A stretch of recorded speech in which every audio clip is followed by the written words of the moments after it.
government funds about 42 public libraries. Yeah. You know, if you can't buy a book, you'll be able to find it at a public library for free. But public libraries are so few. In Kampala City, we have one. The people at Nasa Road, please, Nasa Road people, don't worry about what I'm saying. Yeah, but they will reproduce this book without your permission and make the money.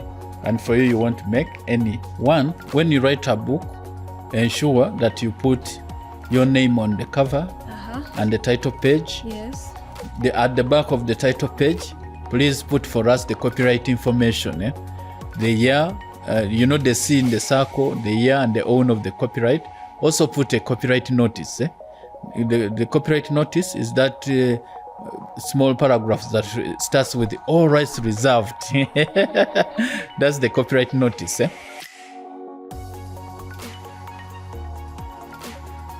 Welcome to the Author's Mind, where we'll be shining a spotlight on the vibrant creative scene in Uganda. Today we are joined by Mr. Charles Batambuze, a leading voice in the creative industry. Mr. Charles Batambuze, welcome to the Author's Mind.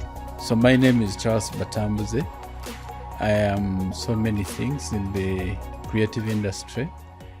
I am the executive director of the Uganda Reproduction Rights Organization, which is a collecting society for writers and publishers of literary works. We represent local writers and publishers as well as foreign writers and publishers whose books are sold in our market, or whose newspapers, magazines, and so on are sold in our market. Our role is to promote respect for copyright. We ensure that writers and publishers earn from their works. We support them by way of undertaking enforcement against book piracy, but also by way of licensing secondary usages. Secondary usages are things like photocopying, scanning, digital copying, and so on. We also collect royalties on behalf of the writers and publishers, both local and foreign. We collect the royalties nationally, but also we receive royalties on behalf of writers. Royalties collected on behalf of Ugandan writers from other markets.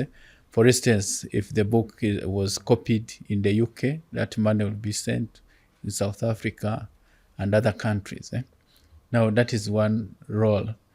I'm also executive secretary of the National Book Trust of Uganda, which is an organization that was set up in 1998 to promote authorship, publishing, and a culture of reading. Again, that organization does the Kampala International Book Fair. It does National Book Week festivals. We actually, at the height of that organization, we used to do National Book Week festivals across the country in several districts around the country. We do a literary award to recognize excellency. People that are writing well, encourage others to, take the route of excellence.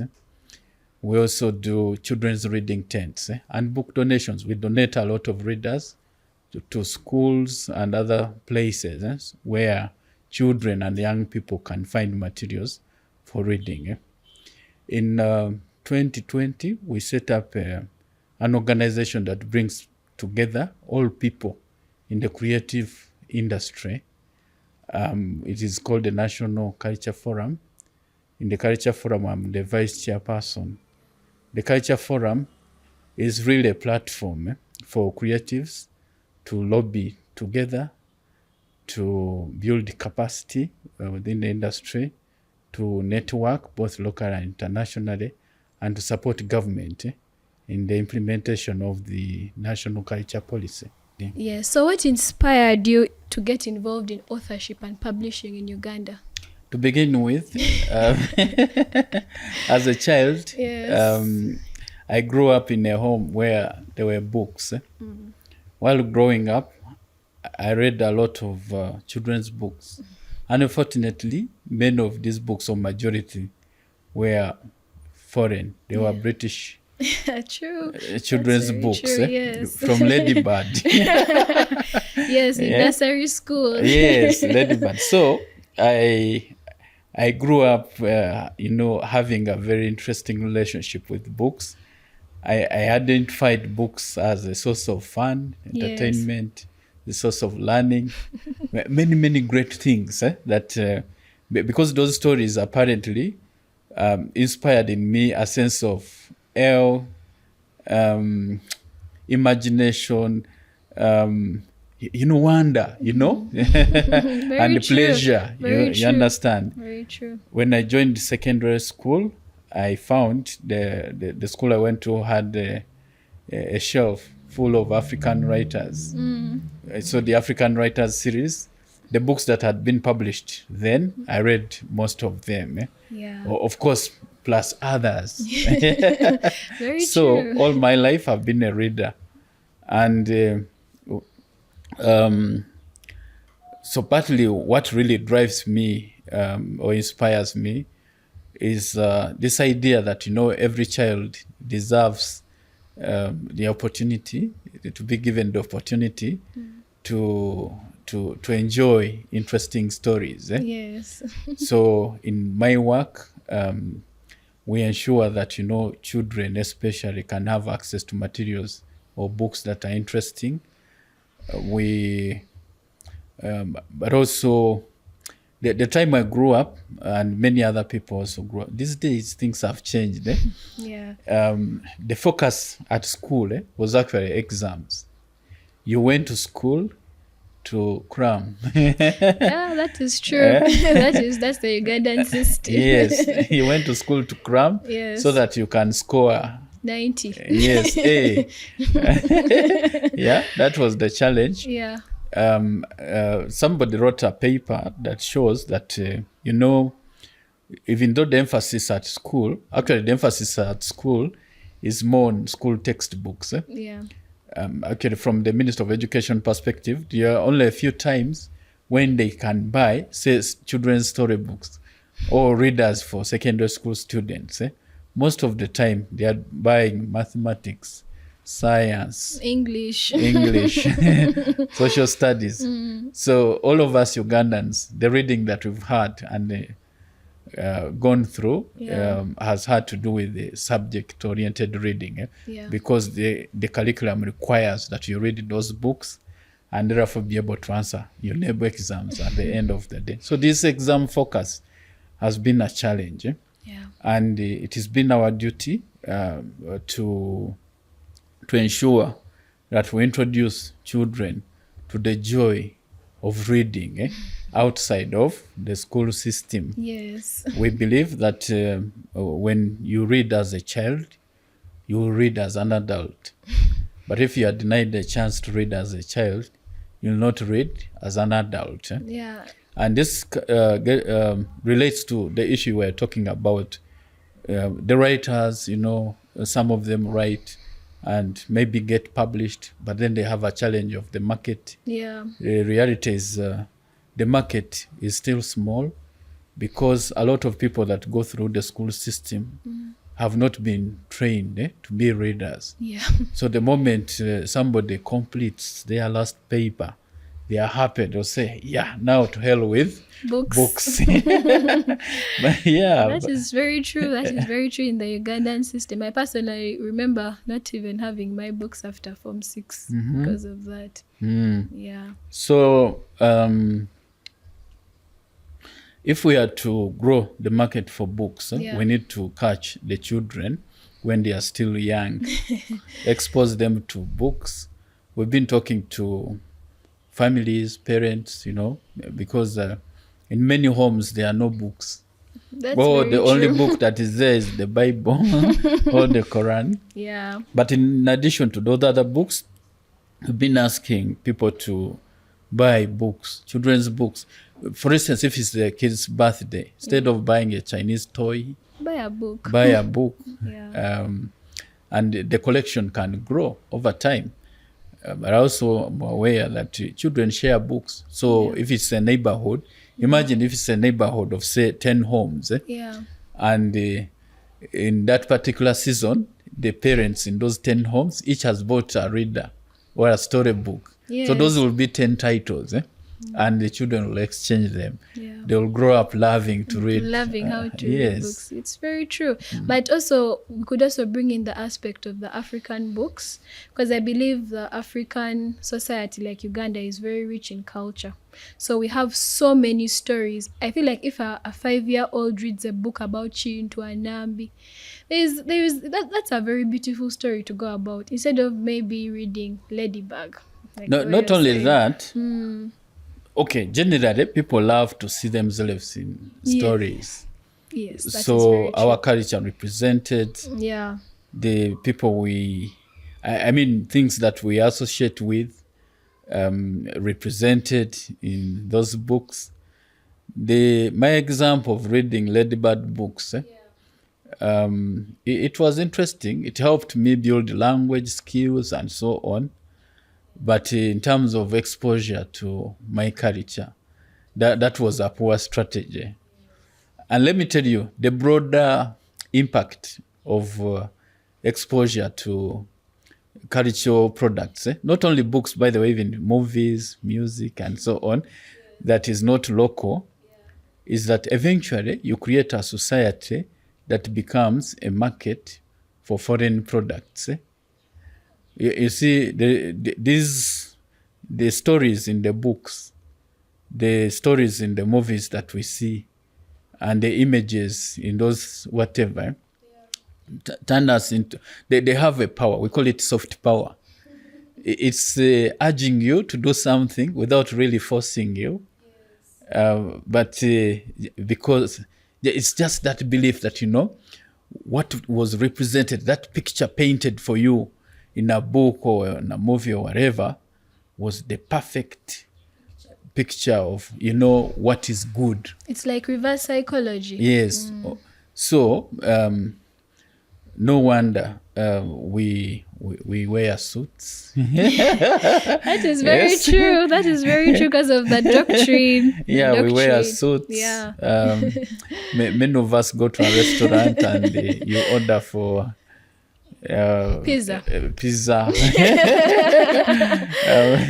These Yes. things don't just happen by accident. It's how we've been brought up, what cultural products we've been brought up, Yeah. love, reading or watching. Yes. So we can change that narrative. We can change. I wrote a paper, the balance of what? Payments. I think, balance of payments or balance of trade. Yeah. Where the value of exports is lower than the value of imports. And most of the products that we buy are cultural. They are cultural products. Most of the products that we import from other countries. It is clothes. It is toys.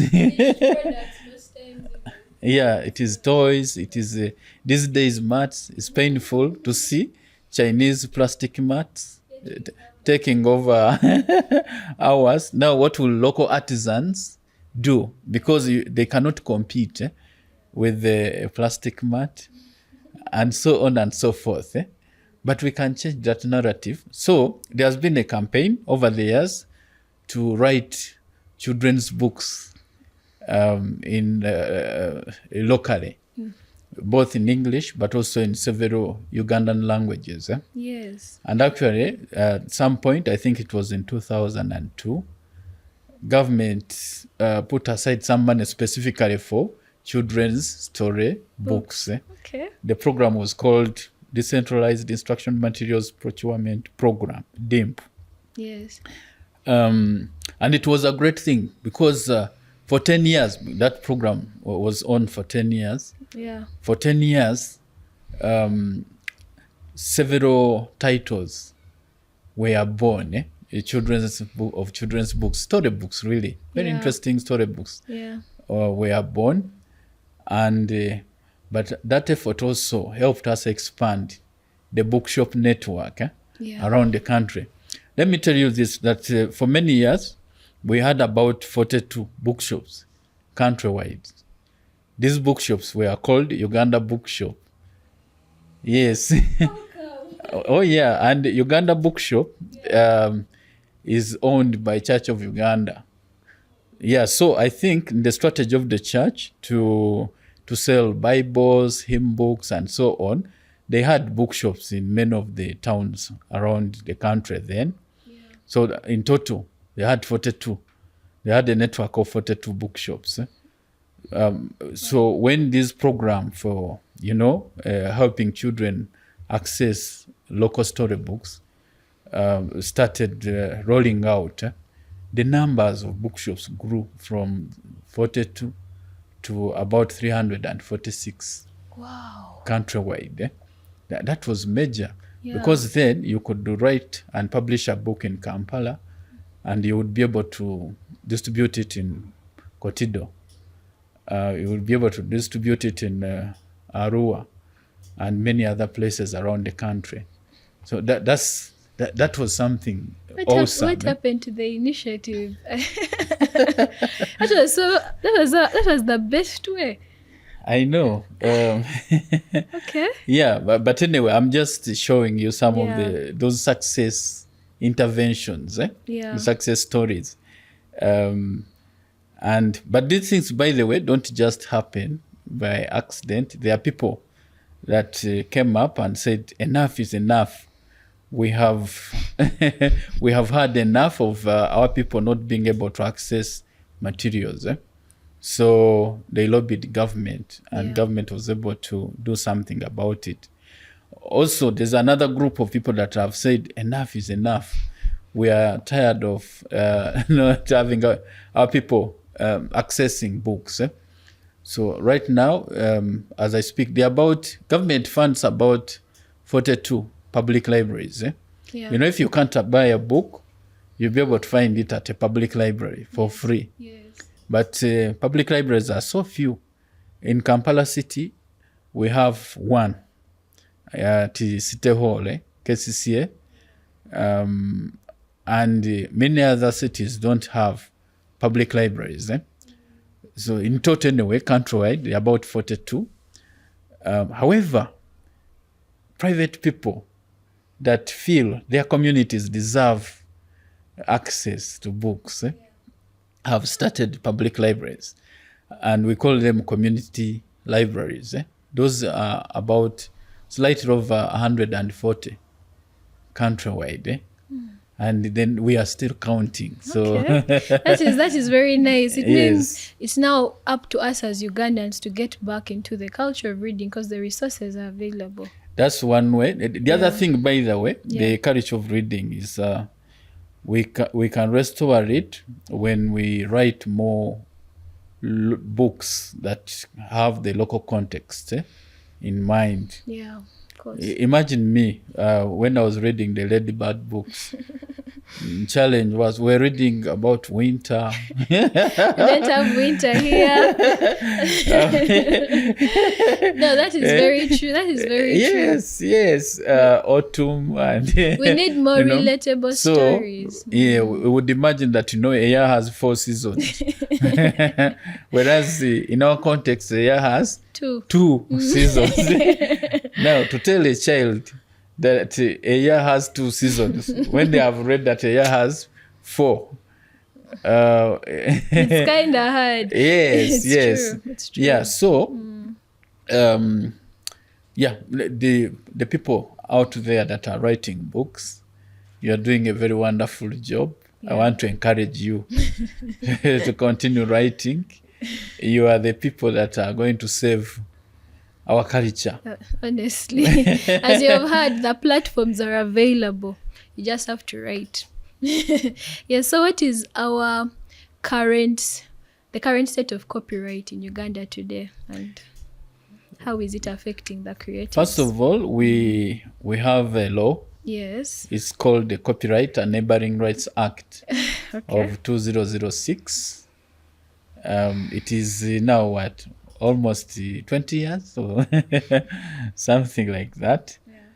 And we also have regulations. They are called the Copyright and Neighboring Rights Regulations of 2010. As part of implementation of the law, several things have happened. One, we now have a dedicated department for copyright under the Uganda Registration Services Bureau. It is headed by a commissioner.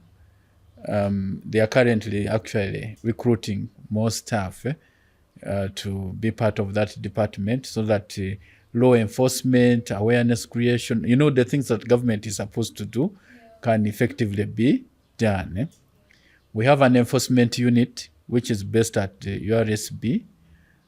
We have 5 senior police officers that are well versed with the law, so that when you arrest somebody who is infringing your copyright, they are able to handle the prosecution of that matter in court. We also have collecting societies which have been licensed. The collecting societies are the avenues through which creators or people that own copyright are able to exercise their rights, especially those rights that involve mass users. For example, let me first say that the collecting societies, we currently have 3 which have been licensed by URSB. One of them is the one that I head, Uganda Reproduction Rights Organization for Writers and Publishers of Literary Works. There's the Uganda Performing Rights Society, or UPRS, for musical works. Then there's Uganda Federation of Movie Industry for audiovisual works. So every category of work has its own collecting society. People that write books that are listening to us, you're encouraged to join these organizations. As an individual, you are powerless to enforce your rights nationally. But just Kampala here, Nasa Road, if your book all of a sudden became a bestseller, the people at Nasa Road, please Nasa Road people, don't worry about what I'm saying. Yeah, but they will reproduce this book without your permission and make the money. And for you won't make any money. Yeah. They will distribute it countrywide. They will sell it to schools, sell it to international organizations, NGOs, and so on. For you to enforce your right within Kampala can be very challenging. Yeah. Now imagine how will you know that your book is being pirated in Kabale, in Mbale, in Tororo, and all these other places? Yeah. So we work through these collecting societies.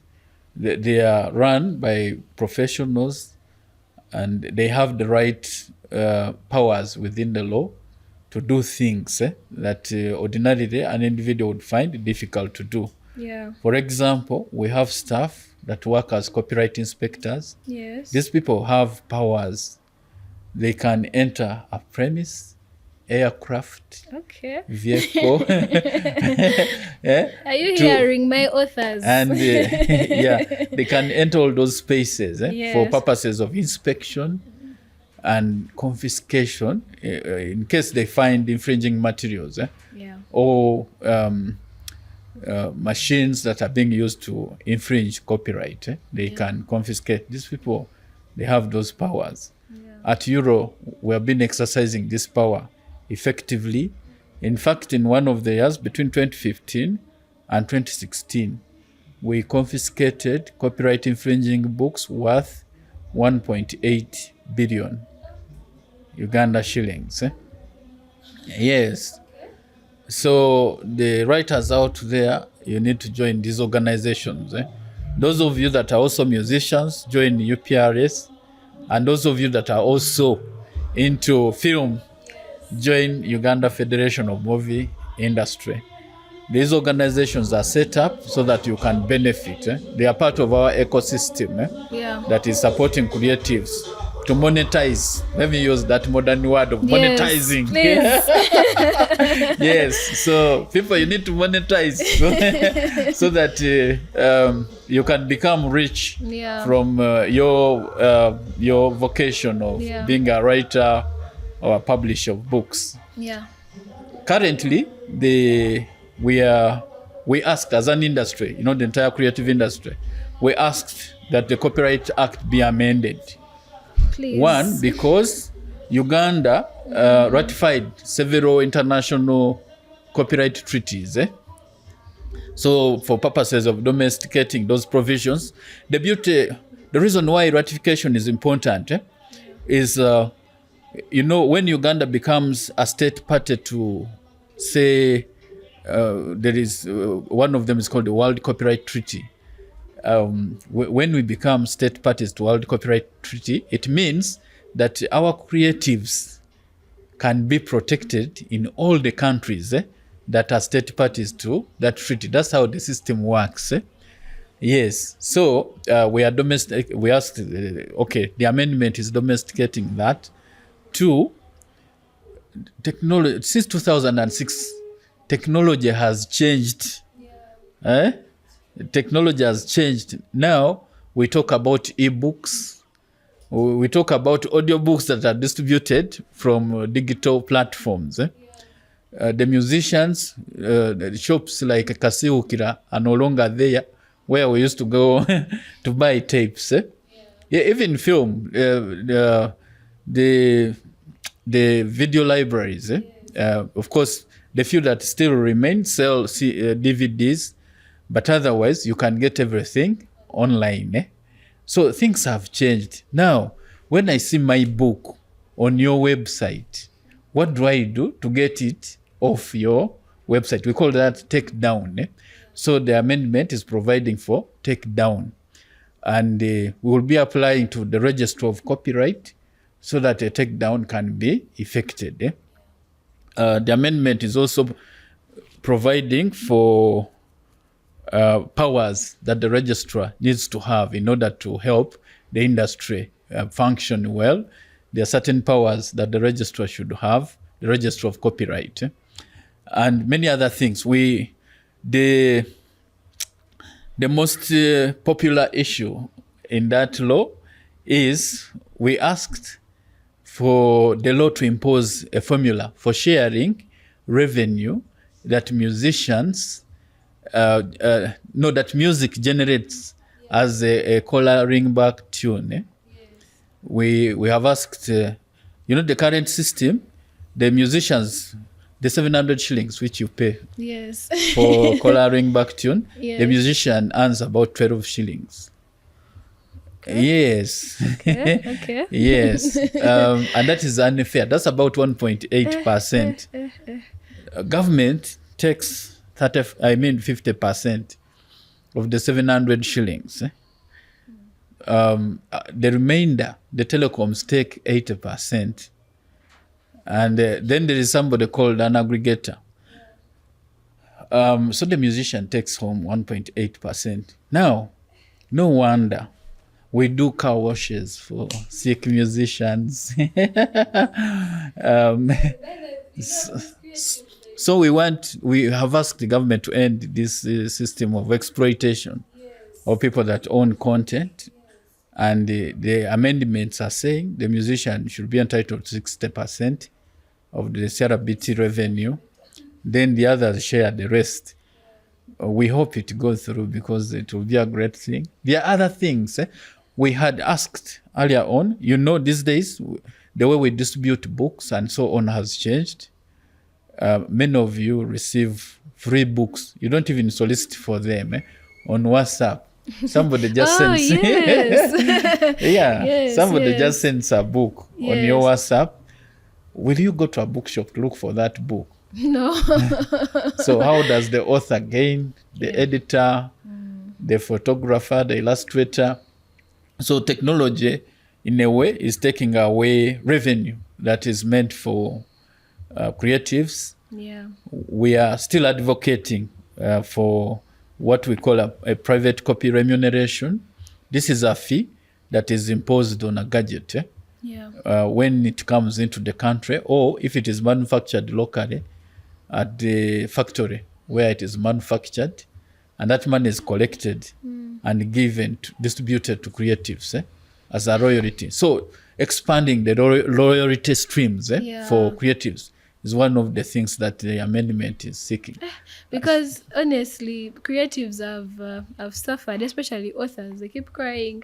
My book is I'm selling my book. I'm not making enough money, or someone copied my work. I failed here. I did this. So if those rules are really put into place, it will really help the creative industry in Uganda. Absolutely, but the first steps first. Yeah. One, when you write a book, ensure that you put your name on the cover and the title page. Yes.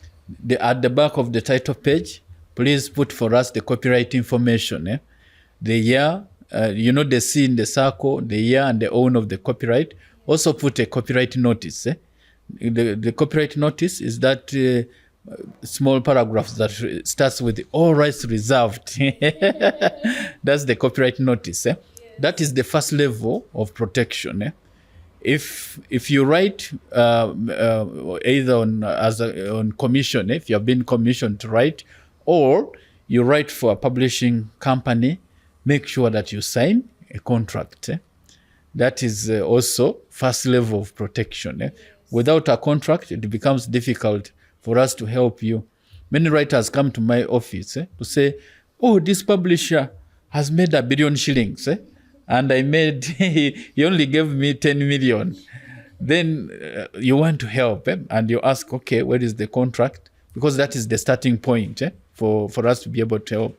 And then they have not signed a contract. Please do us a favor and sign these contracts. The third thing, join a collecting society. Our offices, for those of you that are writers, you can come to Euro. Our offices are at the National Theatre. Room 10, second floor. When you come there, we'll be able to direct you on how you can become our member. We, like I said, we have power to effectively enforce the law so that you can benefit from it. Yes. But if you don't come, then stop crying. Because so many creatives keep crying. You have had it for yourself, how to protect yourself. Make sure you have that information behind. Make sure you've written a contract so that in case of anything, make sure you're able to go to their offices for more information so that you make money. Thank you so much for that information, because most creatives did not know that. Absolutely. Yes. So could you give us a little, the challenges you think creatives in Uganda face, apart from, of course, the copyright issue? Which are challenges, and what solutions do you think could come from those challenges? There are many challenges, but I'll mention only a few. Okay. And most of these cut across. Yeah.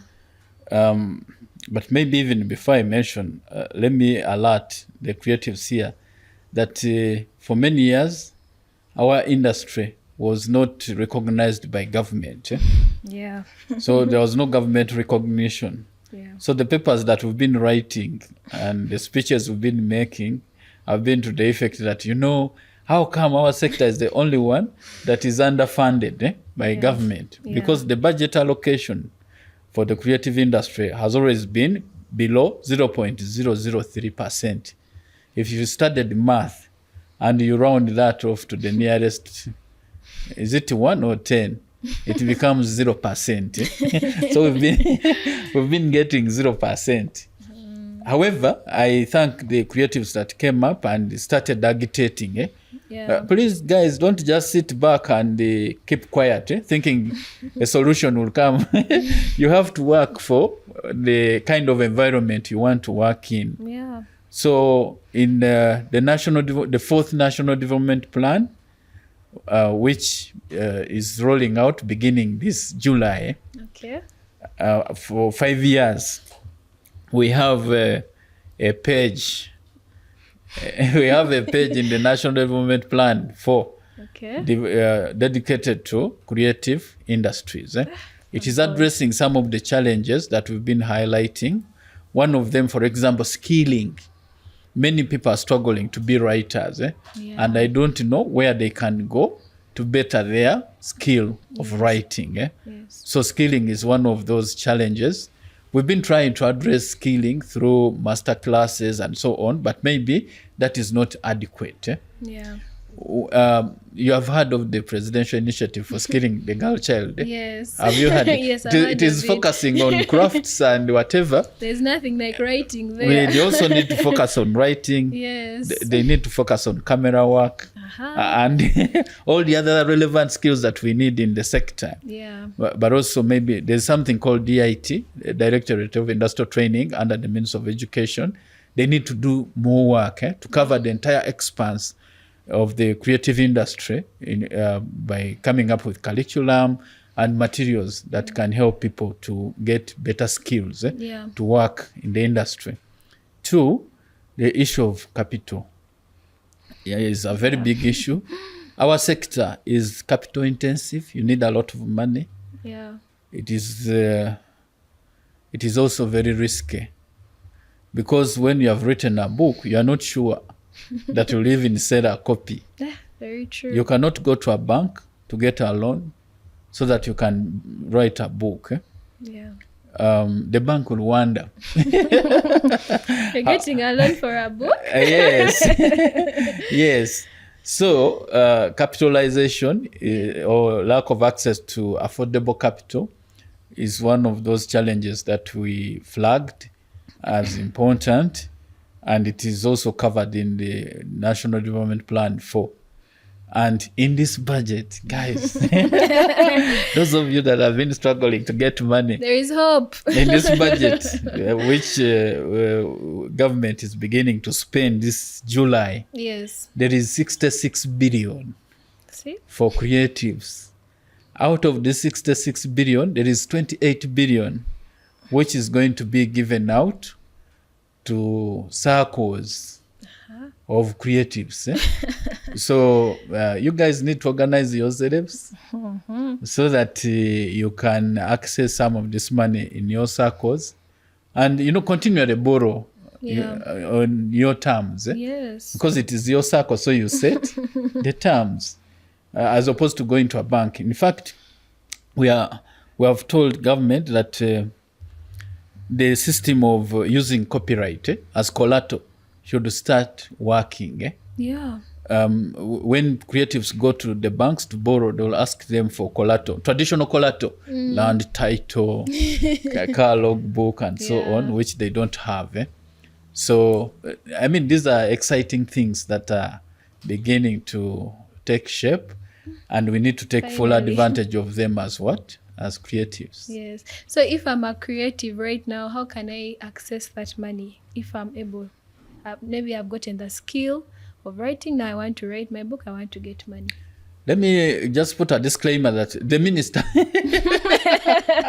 it's not my duty to announce how and whatever, how much each, whatever. No, the minister responsible for artists, who is the Minister of Gender, will be announcing very soon how this money is going to be accessed and so on. But for me, as a campaigner, I'm happy that something was done. You see, there's at least some hope.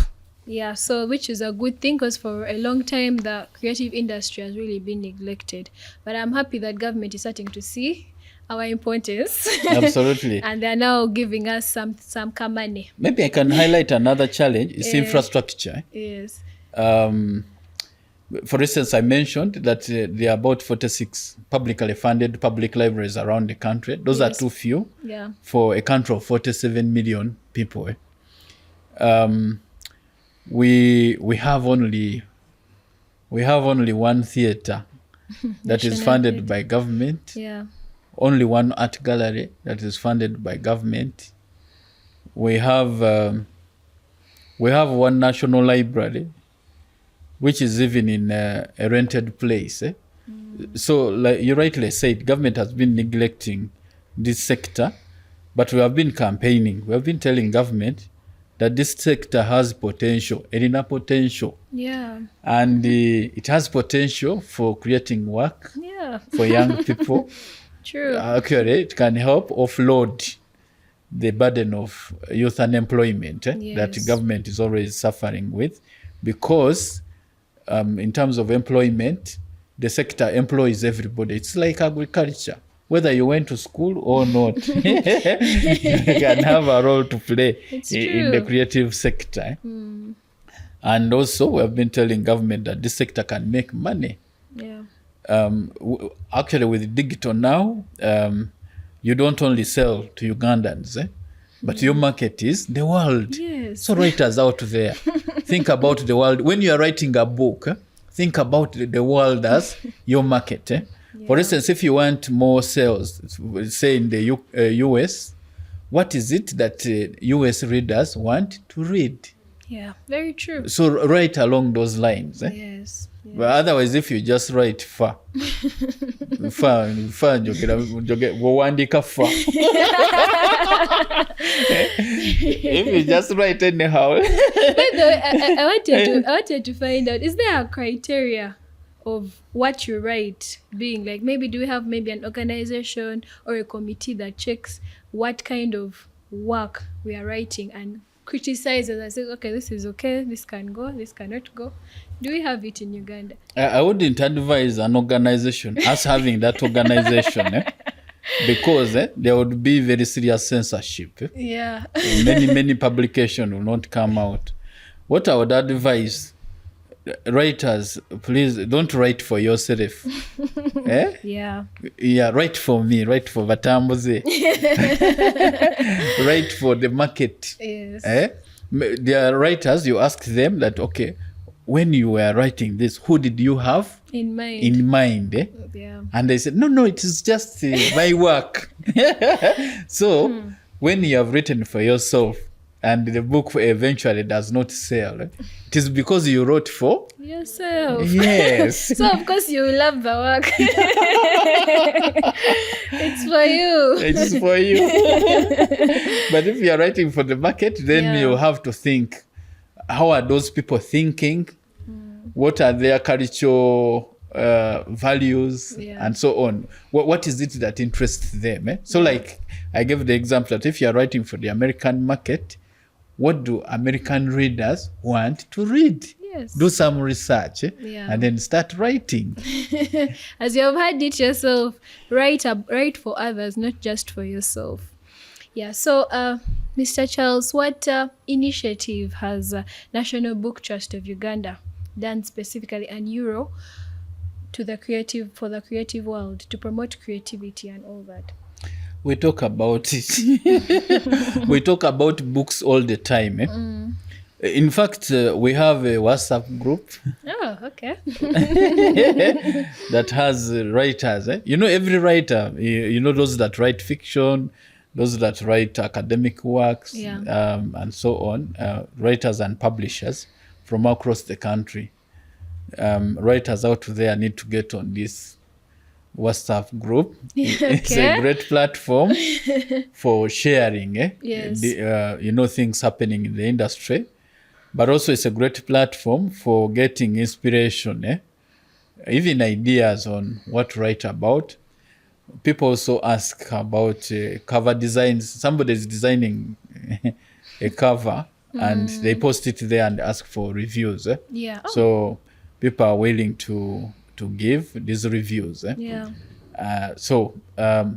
This is a great space that some of the writers that follow this program need to be a part of. Yes. The other things that we're doing really is supporting, for instance, the people that are doing master classes and so on for skilling, writers, publishers, the whole range of professions within the book industry.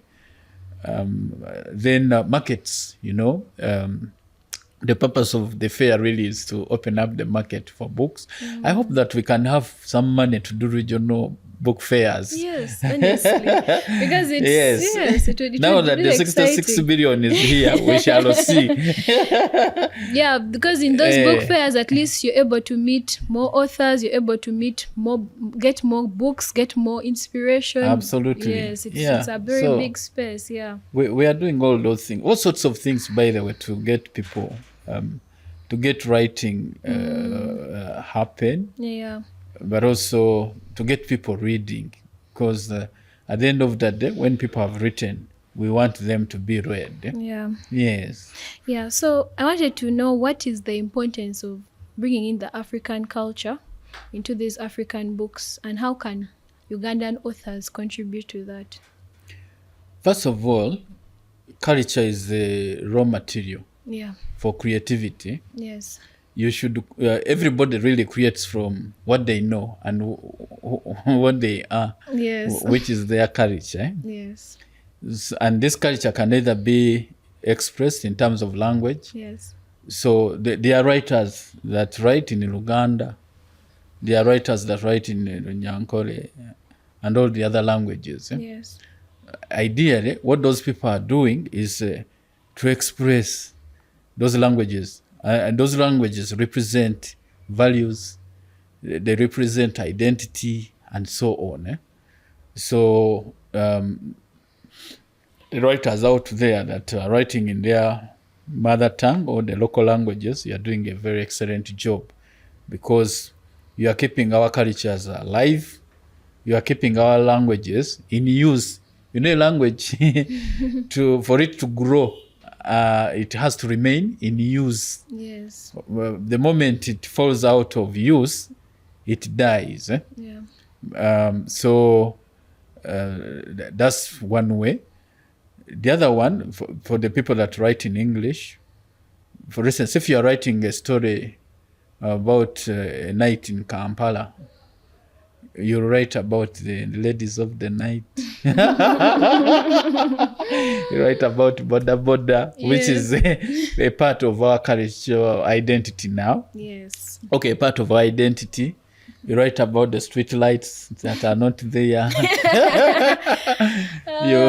You'll probably, your characters will have Luganda, Choli, whatever names. Yes. So,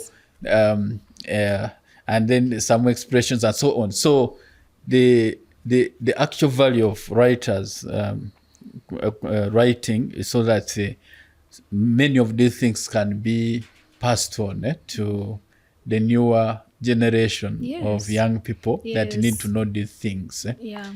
And there's no better way of teaching a culture than writing about it or shooting a movie or whatever. Yes. You know, the entertainment that people enjoy. Yeah. It is the best way. I'm sure if I asked you for your hairstyle, you probably saw it in a Vogue magazine. But this is African, anyways. It's African, but it might not be. Oh, but I see your point there. Yeah. You're right. We need to bring in the African, because I realized most of our African writers are writing about our Western lifestyles, and yet it's not their experience. Okay, I wouldn't agree with you entirely. Yes, because you have to be aware that, let me just jog your mind a little bit into the history of African writing. There was a big conference of African writers at Makerere University. Yes. It was attended by most of the people you know as big names. The old big names in African writing, Ngugi, Chinua Achebe, my people. All those people were at Makerere University. In fact, that room where that conference was held should be declared a heritage. Yes, by the way. Should be declared a heritage site with the pictures of those people there, and you know, so. That it is said that conference actually marked maybe it powered, but it marked the birth of a vigorous campaign to write, for Africans to write, even if they were writing in English, but they were writing about Africa from one African lens. People that used to write about Africa, even today, by the way, people that write about Africa from a non-African lens, we normally frown upon their writing, because they are misrepresenting us. Yes. Or they are exaggerating certain things, or they are focusing on only the bad side of Africa, as if there is no good side. Yes. And these people also created the narrative that in the West, that Africa is one country. You see? Because the whole of Africa is suffering. So, so Africa becomes one country. So the role of African writers has been very instrumental in changing the narrative about Africa. And even the people writing, the people of your generation that are writers, please write to change the narrative of about Africa. I know we have our challenges, political challenges and so on and so forth, but we can also celebrate the good things. The good things. So let's balance. Let's not only highlight the ills, but let us also celebrate the good things that happen in Africa. I want to see a book or books about the African heroes. Those young people that go to the Olympics and win medals. That's a very positive story. I want to see the innovators. There are young people here that are innovating things, and yet nobody is writing about that. That's a positive story. This is not to say that don't write about the politics and the killings and so on. Even those, write about them. But most important, we are very short on the positive stories. So big on the negative stories. I think let's get out of that colonial outfit. Because this thing, neocolonialism, what I was saying, that the people that have been writing about Africa have a certain lens in which they want to depict Africa defeated, confused, and in poverty. Yes, poverty and so on. Let's get out of that mold and begin positively looking at our countries. So let's write fresh stories that also highlight the positives, because the positives bring inspiration, in as much as the negative can also bring inspiration. But we also need some positive stories. Yes, that's someone from the US needs to read a Ugandan story and understand that, this country is beautiful. This country has a positive side. Or, I didn't know this and this. Not we are suffering politically, or we are, in all this. And I completely agree with you. Yes, so Mr. Charles, would you give us a little bit of advice to us, the authors who are watching? In case I want to be a big author and I want to make a name for myself, what advice can you give me? First, be a small author. Anyway, but the biggest advice is start writing. And write different stories. Yes. Don't write just one story and you are satisfied that it's enough. Just write. Keep writing, keep creating. Every day wake up and write something. Yes. One of those stories can make you big. The other thing is, don't set out to be big, because you will be disappointed. Set out to create a product. Yes. Then the product will find its way to make and you its big. levels, and it can make you big. Network, work with other people, so that because I think it is Isaac Newton. We know Isaac Newton. Yes, we do. He would be a friend of President Museveni if he were still alive. So Isaac Newton was asked that give us your secret for your greatness. And he said, the secret to my greatness is that I stand on the shoulders of giants. And then I can see further than them. You get?